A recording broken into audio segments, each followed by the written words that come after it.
Greater Noida waste के take zone 4 में स्थित मे फेयर रेजिडेंसी हाउसिंग सोसाइटी में बिल्डर की धोखाधड़ी और तानाशाही के चलते सोसाइटी निवासियों का जीना दुश्वार हो चुका है। लगाओ, नहीं लगा सकते तो बाहर जाओ, ग्रेड लगाओ, नहीं लगा सकते तो बाहर जाओ। पीने का साफ पानी दो, बिल्डर, बिल्डर, बिल्डर, रानी, रानी, रानी। सरकारी मानकों और नियम कानूनों की खुलेआम धज्जियां उड़ा रहा इस मे फेयर रेजिडेंसी सोसाइटी का बिल्डर यहां रह रहे लोगों को न सिर्फ गुंडों के बल पर डराता धमकाता है, बल्कि आए दिन नए नए तरीकों से सभी का मानसिक उत्पीड़न भी कर रहा है।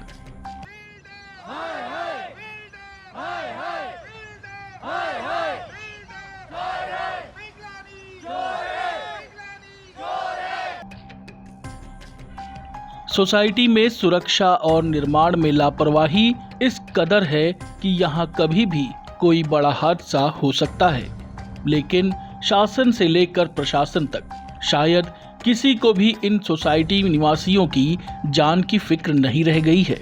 और यही वजह है कि तमाम शिकायतों के बाद भी बिल्डर खुलेआम मानकों की धज्जियां उड़ा रहा है। सिर्फ अकेले Uttar Pradesh real estate regulatory authority यानी यूपी रेरा में बिल्डर के खिलाफ 75 शिकायतें लंबित हैं। बावजूद इसके अभी तक बिल्डर के खिलाफ कोई भी ठोस कार्रवाई होती दिखाई नहीं दे रही है।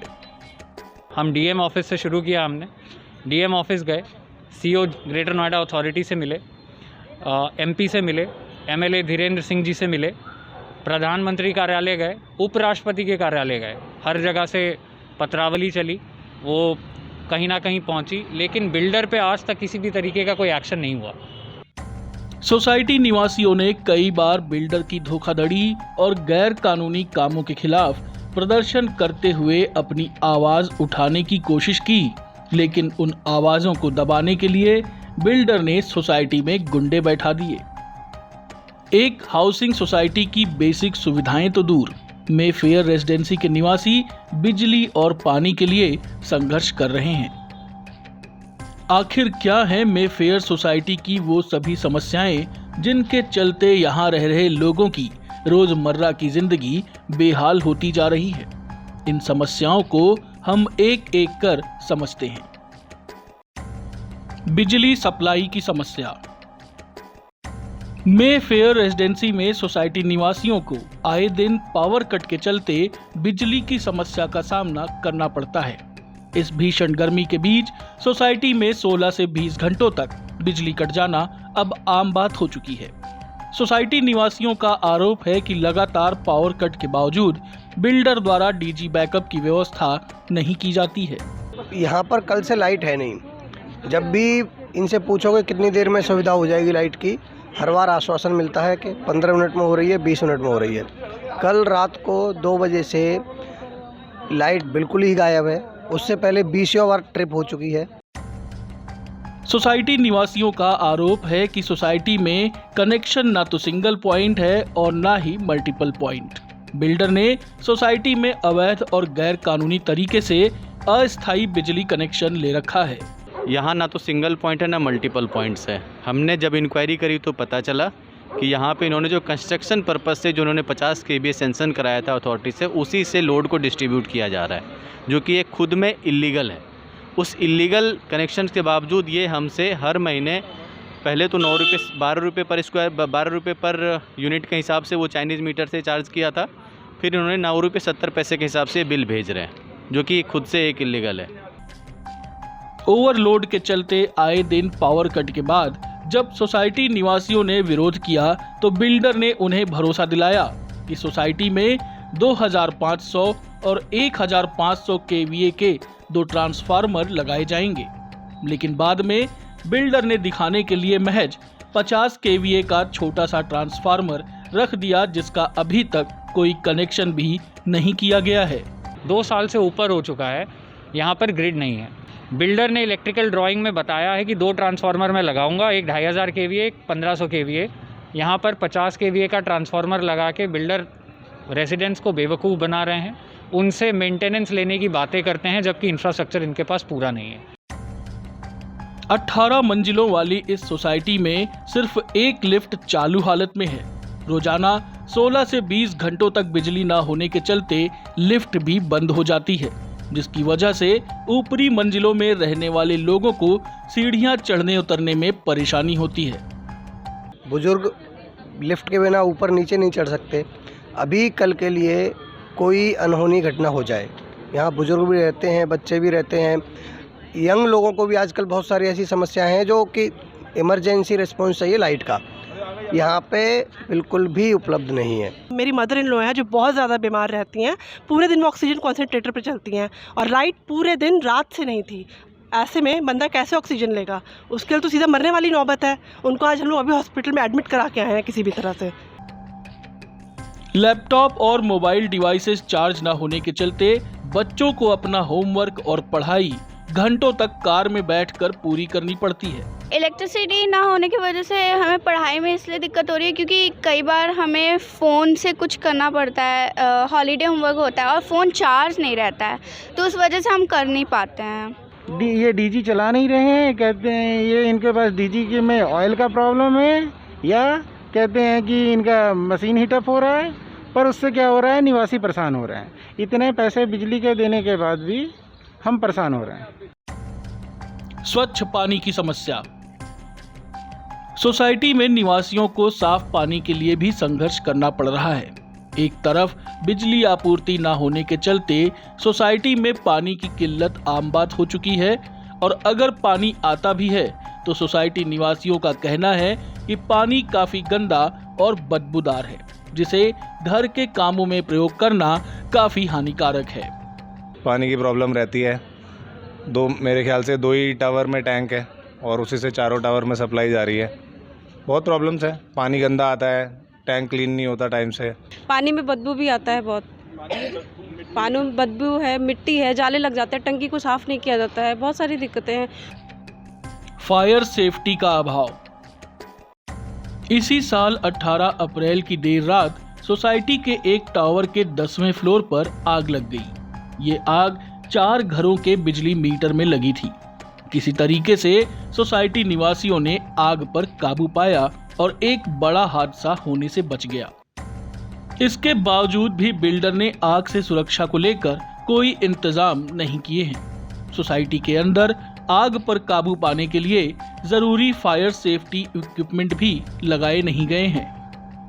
बेसमेंट में लगाए गए फायर स्प्रिंकलर के कनेक्शन भी सिर्फ दिखाने के लिए लगाए गए हैं, जिन्हें ना तो अभी तक चालू किया गया है और ना ही घरों में फायर सेफ्टी के लिए जोड़ा गया है। सोसाइटी निवासियों का आरोप है कि कुछ समय पहले सोसाइटी में किया गया फायर सेफ्टी ऑडिट पूरी तरह से फेल हो गया है। सोसाइटी में कभी भी आग के चलते कोई बड़ा हादसा हो सकता है। फायर सेफ्टी के नाम पे सिर्फ इन्होंने रेड कलर की पाइप लगा रखी है, ना तो इनका फायर सेफ्टी चलता है। और इवन फायर सेफ्टी ने जब ऑडिट किया तो इतनी खामियां पाई, उसकी वजह से फायर सेफ्टी ने इनका एनओसी कैंसिल कर दिया, जिसकी वजह से अगर आज सोसाइटी में आग लग जाए तो बुझाने के लिए हमारे पास कुछ भी नहीं है। फ्लैट रजिस्ट्री की समस्या। इस सोसाइटी में घर खरीदने वाले लोगों के फ्लैटों की अभी तक रजिस्ट्री नहीं हो सकी है। बिल्डर ने प्राधिकरण द्वारा जारी अपने किसी भी ड्यूज का भुगतान नहीं किया है, जिसके चलते फ्लैट बायर्स को अभी तक उनके फ्लैट का ऑक्यूपेंसी सर्टिफिकेट नहीं मिल सका है और फ्लैट खरीदने के बाद भी लोगों के घरों की रजिस्ट्री नहीं हो पाई है। बेसिक सुविधाओं के अभाव में मोटी मेंटेनेंस फीस। बिल्डर ने फ्लैट खरीदते वक्त लोगों को सोसाइटी में सभी तरह की बेसिक सुविधाओं का सपना दिखाया था। वक्त बीतता गया और ये सपना धीरे धीरे झांसे में बदलता चला गया। सोसाइटी में club house, park, swimming pool, DG backup, सुरक्षा और मेंटेनेंस जैसी बेसिक सुविधाएं तो दूर, सोसाइटी में रहने वाले लोगों को बिजली और पानी के लिए संघर्ष करना पड़ रहा है। बिल्डर द्वारा निवासियों को सोसाइटी में किसी भी तरह की बेसिक सुविधाएं नहीं दी जा रही हैं। बावजूद इसके सोसाइटी निवासियों से मेंटेनेंस चार्ज के नाम पर भारी भरकम रकम वसूली जा रही है। एक एक्सपेक्टेशन थी हमारी, हमने बिल्डर को एक सपना, हमारा जो सपना था, हमने बिल्डर के थ्रू एक सपना चाहा कि हमें एक जो सोसाइटी मिलेगी, जो फैसिलिटीज़ मिलेंगी, वो ज़रा भी नहीं मिल रही है।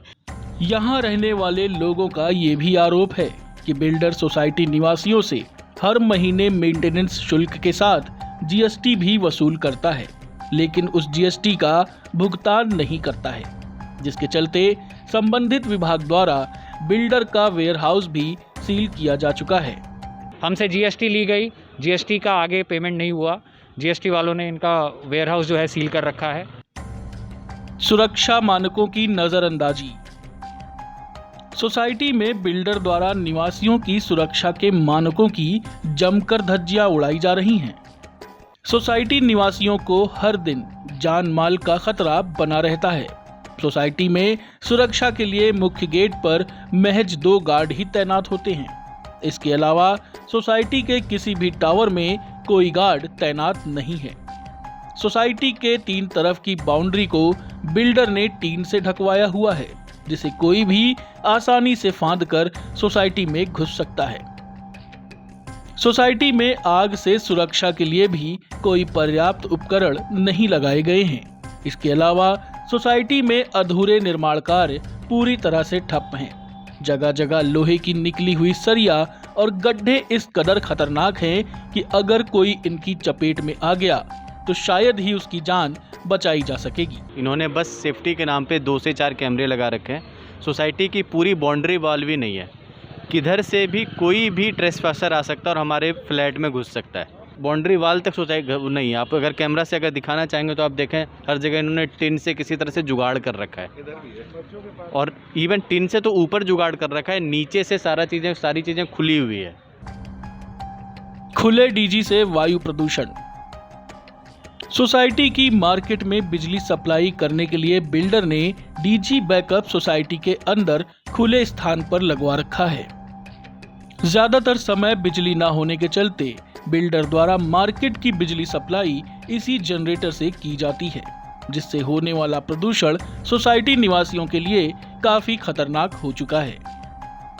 खुले में जनरेटर चलाने और प्रदूषण रोकने की व्यवस्था न किए जाने के चलते सोसाइटी में रह रहे लोगों, खासकर बुजुर्गों को सांस की समस्या का सामना करना पड़ रहा है। बिल्डर की गुंडागर्दी। सोसाइटी निवासियों का आरोप है कि जब भी उन्होंने बिल्डर की धोखाधड़ी के खिलाफ आवाज उठाई है, बिल्डर ने सोसाइटी में अपने गुंडे बैठा दिए हैं। बिल्डर के गुंडे न सिर्फ सोसाइटी में रहने वाले लोगों को डराते धमकाते हैं, बल्कि घर घर जाकर जबरन मेंटेनेंस चार्ज भी वसूलते हैं। एक आए थे मीडिया वाले, वो इनके ऑफिस में चले गए। उसके अगले दिन ही ऐसे ही कवरेज के बाद उसने 8 बाउंसर बिठा दिए, 4 सुबह के 4 शाम के। उसके बाद 2-3 महीने ये सब चला। वो बाउंसर घर पे आते थे, मेरे भी घर पे आए, वीडियो भी मैंने पोस्ट करी थी कि कहते थे मेंटेनेंस दे दो, बिजली का बिल दे दो। सबके घर पे ऐसे बेचता था, ये वसूली के लिए, जैसे कहते हैं हफ्ता वसूली करता था ये बिल्डर। लोगों का कहना है कि प्राधिकरण से लेकर प्रशासन तक बिल्डर की अच्छी पैठ है, और इसी के चलते ना तो बिल्डर को किसी का खौफ है और ना ही उसके ऊपर कोई कार्रवाई की जा रही है। कल रात से बिजली जो है बार बार जा रही है, आ रही है, इतना तंग हो रहे हैं। ऊपर से नीचे उतरना है, कोई बीमार पेशेंट है वो नहीं उतर सकता, पानी की समस्या है, कोई क्या इंफ्रास्ट्रक्चर नहीं है, कहीं आग लग जाती है, कुछ भी नहीं है यहाँ पर। मुझे यहाँ पे 3-3.5 साल हो चुके आए हुए, बट अभी तक बेसिक एमिनिटीज़ के लिए हम लोग जूझ रहे हैं। पानी, बिजली, रोड, बाउंड्री, बड़ी मुश्किल से जाके लड़ के यहाँ पे रोड बनी है। बाउंड्री अभी भी आधी बनी है। लाइट का आप देखिए, कल से लाइट नहीं है हमारे यहाँ पे। जिन लोगों ने ग्रेटर नोएडा वेस्ट की मेफेयर रेजिडेंसी में अपने आशियाने का सपना देखा था, वो सपना असल में बिल्डर की धोखाधड़ी की भेंट चढ़ गया है। किराए पर रहने वाले लोग सोसाइटी छोड़ने का मन बना चुके हैं। बेसिकली मैं यहाँ पे रेंट पर हूँ ऑलमोस्ट पिछले 2 साल से, एंड हर दिन यही सोचता हूँ कि कब निकल के जाऊँ यहाँ से। एवरीडे मेरे दिमाग में यही थॉट आता है, क्योंकि सिचुएशन वाकई में बहुत पैथेटिक है। इलेक्ट्रिसिटी का कोई मालूम नहीं कब आएगा कब जाएगा, कोई भी मतलब उसका वो नहीं है। पानी का कंडीशन आपको जैसे मालूम चला कि अगर आप पानी का क्वालिटी जाके चेक करेंगे तो आपको मतलब ऊपर के टैंक्स में वो गंदगी नज़र आएगी। और दूसरा ये है कि आप देख सकते हैं कि मैं भी अभी कल ही वापस आया हूँ 1 हफ्ते के बाद में, और इलेक्ट्रिसिटी का सिचुएशन देख के लिए मैं 2 दिन के लिए I am going out and I don't know like मेरा तो ये प्लान है कि जितना जल्दी हो सके मैं शायद यहाँ से शिफ्ट कर जाऊँ, क्योंकि बेसिक एमिनिटीज़ के लिए फ़ाइट करें या काम करें, एक रूटीन का अपना लाइफ देखें, फैमिली लाइफ देखें, या इन चीज़ों के लिए लड़ेंगे, इतना टाइम नहीं है हमारे पास। किराए पर रहने वाले लोगों ने तो सोसाइटी छोड़कर कहीं और बसने का फैसला ले लिया है, लेकिन उन लोगों का क्या जिन्होंने लोन लेकर और अपनी पूरी जिंदगी की कमाई लगाकर यहाँ अपने घर का सपना देखा है। होम लोन की EMI चुका रहे ऐसे लोग अपना घर छोड़कर कहीं और किराए पर रहने की सोच भी नहीं सकते हैं। ऐसे में शासन, प्रशासन, प्राधिकरण और रेरा जैसी संस्थाएं भी अगर ऐसे जालसाज बिल्डरों की मनमानी पर अंकुश लगाने में नाकाम दिखाई दें तो इंसाफ मिलने की आस भी कम होने लगती है। बिल्डर के खिलाफ तमाम लंबित शिकायतों के बावजूद यहाँ रह रहे लोगों को इंतजार है उस समय का जब ऐसे जालसाज बिल्डर के खिलाफ कार्रवाई हो और लोगों को इंसाफ मिल सके। माई नेशन न्यूज़ के लिए जय द्विवेदी की विशेष रिपोर्ट।